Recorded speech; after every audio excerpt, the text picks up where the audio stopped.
स्वागत है आप सभी का एक बार फिर से मैथ्स मेनिया यूट्यूब चैनल पे।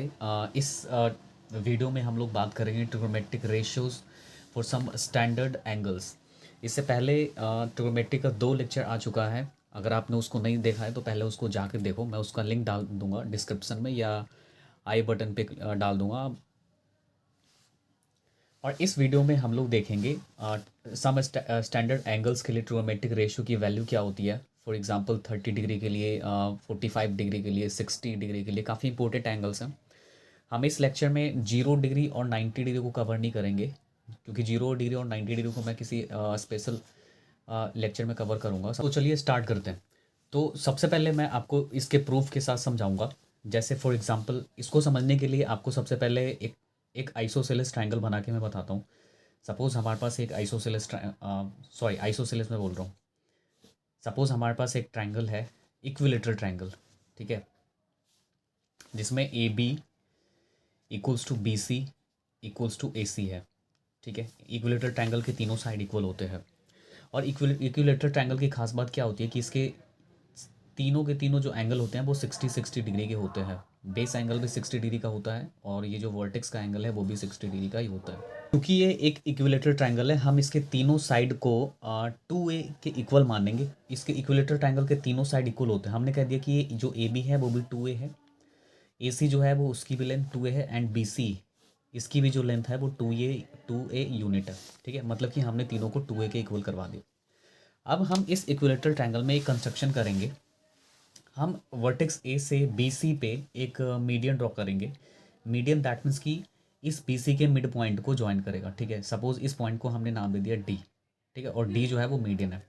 तो इक्विलेटरल ट्रायंगल का जो मीडियन होता है वो बेस को 90 डिग्री एंगल पे बाइसेक्ट करता है। करेक्ट, मतलब ये वाला एंगल भी 90 डिग्री होगा और ये वाला भी एंगल 90 डिग्री होगा। इसके प्रूफ आप लोग क्लास 9th में पढ़ चुके होंगे।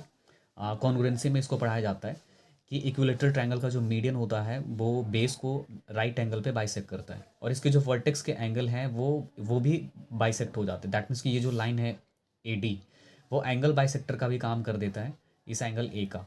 तो अगर ये एंगल पूरा 60 डिग्री का है तो क्योंकि ये जो है वो बाइसेक्टर बन चुका है, तो ये एंगल जो है वो 30 डिग्री का होने वाला है, और this one will also 30 degree. Okay, तो हमारे पास एक दो राइट एंगल ट्राइंगल बन जाते हैं। एक triangle A B D and दूसरा ट्राइंगल बनता है ए डी सी। ठीक है, तो क्योंकि ये जो मीडियन है, क्योंकि ए डी जो है वो मीडियन है, तो मीडियन दैट इज़ कि ये जो बी डी होने वाला है वो ए यूनिट होने वाला है, और जो ये डी सी जो होने वाला है वो भी ए यूनिट होने वाला है, क्योंकि हमने मान रखा था कि ये जो बी सी है वो 2a यूनिट है, तो ये ए यूनिट हो गया और ये ए यूनिट हो गया।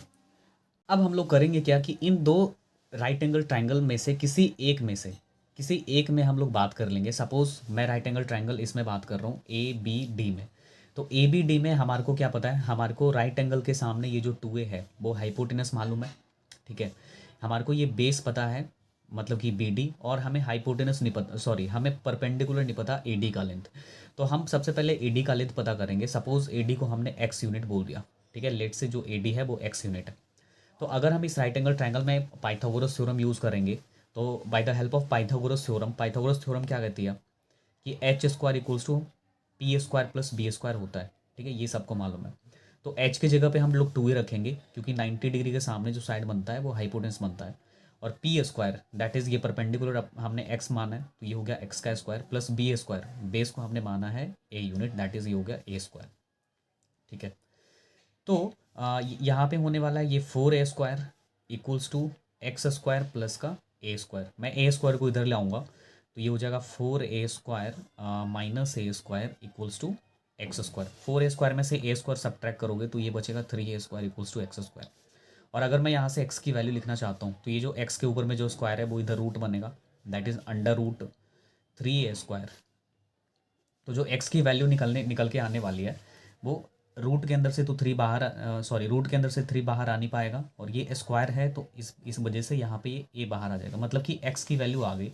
मतलब कि ए डी का लेंथ हमने पता कर लिया। जो ए डी है, जो परपेंडिकुलर है, जिसको हमने एक्स एज्यूम करा था, वो √3a यूनिट है। ओके, तो हमने परपेंडिकुलर कैलकुलेट कर लिया अंडर √3a यूनिट।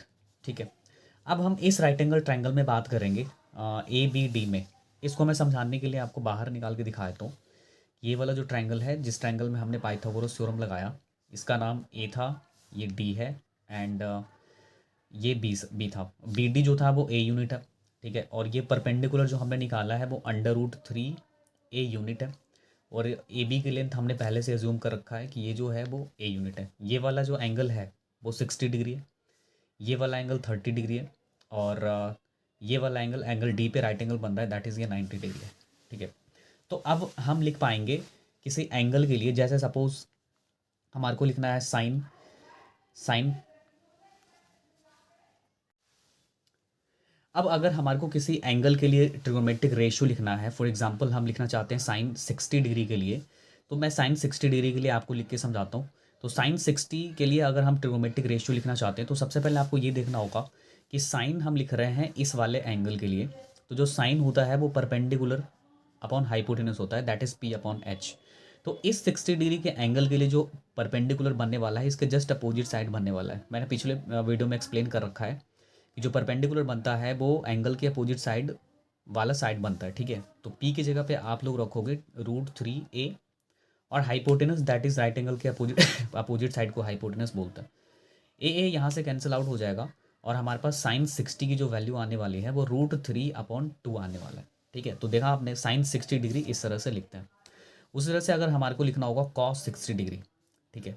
तो कॉस 60 डिग्री का जो कॉस जो होता है वो बेस अपॉन हाइपोटेनस का रेशियो होता है। तो अगेन हम इसी एंगल के लिए बात कर रहे हैं, तो ये परपेंडिकुलर बनेगा और ये बेस बनेगा इस वरी। तो बेस दैट इज़ की बी, और हाइपोटेनस तो चेंज होता नहीं है, ठीक है। तो यहाँ से जो कॉस 60 का वैल्यू आने वाला है वो 1/2 आने वाला है, ठीक है। उसी तरह से मैं अगर बात करूँ tan 60 डिग्री की, तो जो tan 60 होता है, सबसे पहले जो tan होता है वो पी परपेंडिकुलर अपन बेस का रेशियो होता है। तो इस वाले एंगल के लिए परपेंडिकुलर वो रहा √3a यूनिट, और बेस जो है वो a यूनिट है, दैट इज tan 60 की जो वैल्यू होती है वो √3 यूनिट होती है, ठीक। ओके, तो अब हम बात करेंगे एंगल 30 डिग्री के लिए कि भाई 30 डिग्री के लिए ट्रिगोमेट्रिक रेशियो क्या होगा। तो फॉर एग्जांपल जैसे मैंने लिखा साइन 30 डिग्री, तो अगेन जो साइन होता है वो परपेंडिकुलर अपॉन हाइपोटेनस का रेशियो होता है। तो इस बारी लेकिन हमको परपेंडिकुलर लिखना है एंगल 30 डिग्री के लिए। तो 30 डिग्री के लिए जो परपेंडिकुलर बनने वाला है वो इसके जस्ट अपोजिट साइड बनने वाला है, दैट इज़ ए। और हाइपोटेनस तो चेंज होने नहीं वाला, तो हाइपोटेनस के जगह पे हमने 2 लिखा, और इसको कैंसल आउट करवा के हमने लिख दिया कि ये जो साइन 30 डिग्री है वो 1/2 होता है, करेक्ट। उसी तरह से अगर हमारे को लिखना होगा कॉस 30 डिग्री, तो again cos is the ratio of base upon base and hypotenuse. तो इस वाले एंगल के लिए बेस जो परपेंडिकुलर ये है, बेस ये बनने वाला है। मैंने कई बार बोल दिया, अगर आपको फिर भी नहीं समझ आ रहा तो आप प्रीवियस लेक्चर को जाके देखो, आपको समझ आएगा, ठीक है। तो ए ख़त्म हो गया, और √3/2, मतलब कि cos 60 degree, sorry cos 30 degree होता है √3/2। And the last one tan 30 degree अगर हमारे को लिखना होगा तो ये होगा परपेंडिकुलर अपॉन बेस। इस एंगल के लिए जो परपेंडिकुलर है वो a यूनिट है, and the base is √3 into A, और यहाँ से a ख़त्म हो गया, और ये जो बचता है वो √1/√3 यूनिट बचता है, ठीक है।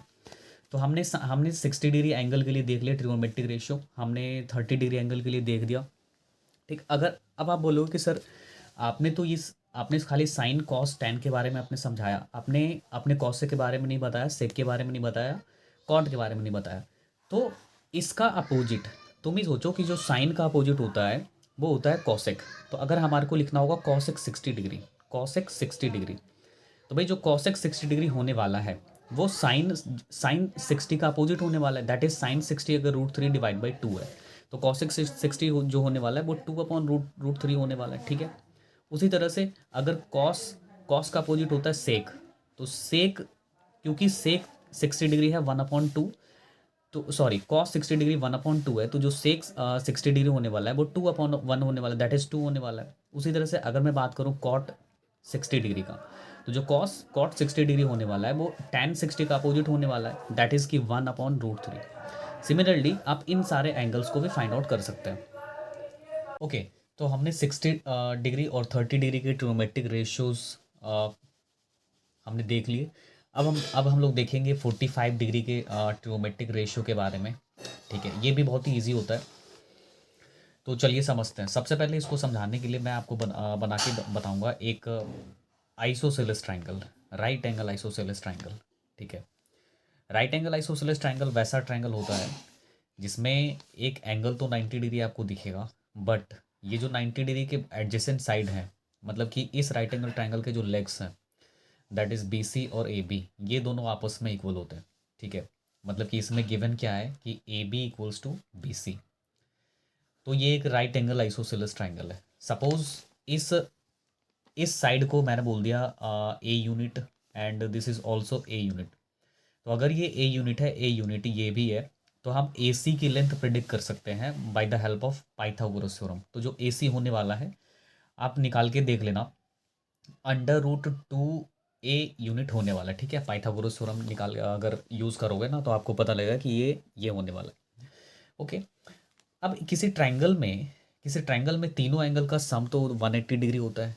तो तीनों एंगल का सम 180 डिग्री है, जिसमें ये ऑलरेडी 90 डिग्री है और ये जो दोनों साइड है वो आपस में इक्वल है। तो अगर किसी ट्रायंगल में दो साइड इक्वल होते हैं तो उसके दो एंगल भी आपस में इक्वल होते हैं, दैट इज एंगल ए और एंगल सी, ये भी आपस में इक्वल होगा।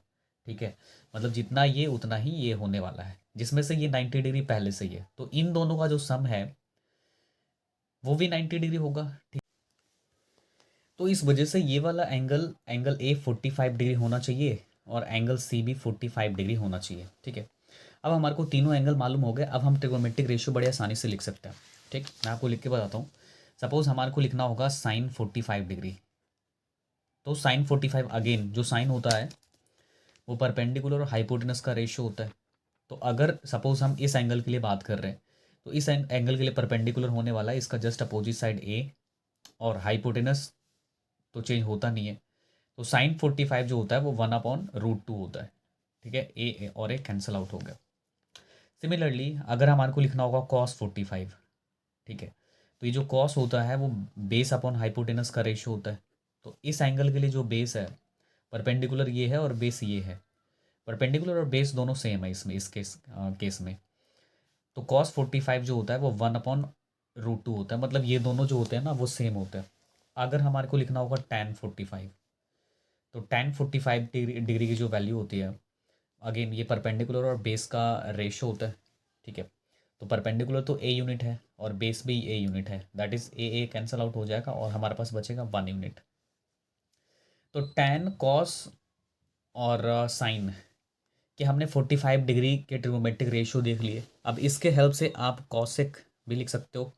कॉसेक 45 इसका जस्ट अपोजिट हो जाएगा, जैसे हमने प्रीवियस पहले बताया। ठीक है, तो जो कॉसेक 45 होने वाला है वो साइन 45 का अपोजिट होने वाला है, दैट इज़ ये 1/2 का √2 का अपोजिट। तो 1/√2 को जब आप रेसिप्रोकल करोगे आपको ये दिखेगा। उसी तरह से अगर मैं बोलूँ सेक 45, तो सेक 45 is opposite of cos 45। Again cos 45 का अपोजिट भी यही है, तो कॉस ये √2 होने वाला है। उसी तरह से अगर मैं बोलूँ कॉट 45, कॉट 45 की जो वैल्यू है वो अपोजिट ऑफ tan 45, 1 का अपोजिट करोगे 1 ही आने वाला है। ठीक है, तो इस तरह से हमने 6 ट्रिग्नोमेट्रिक रेशियो देख लिए एंगल 45 डिग्री के बारे में। अब आप कमेंट करके बताओ आपको क्या समझ आया। अगर लेक्चर पसंद आता है तो लाइक करो।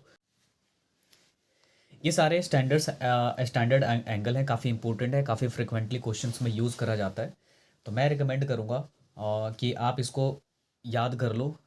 किसी ट्रिक विक के चक्कर में मत पड़ना, वो सारे किसी ट्रिक जो होते हैं वो फर्जी ट्रिक होते हैं, वो हमेशा यूज़फुल नहीं होते। ठीक है, तो इसको जितना मेमोराइज़ कर लो, जितना क्वेश्चन सॉल्व करोगे आपको आसानी से लर्न हो जाएगा। ठीक, और आपको कुछ भी टॉपिक पढ़ना है आप कमेंट करके बता सकते हैं, मैं उस पर एक वीडियो डाल दूँगा। And thanks for watching once again.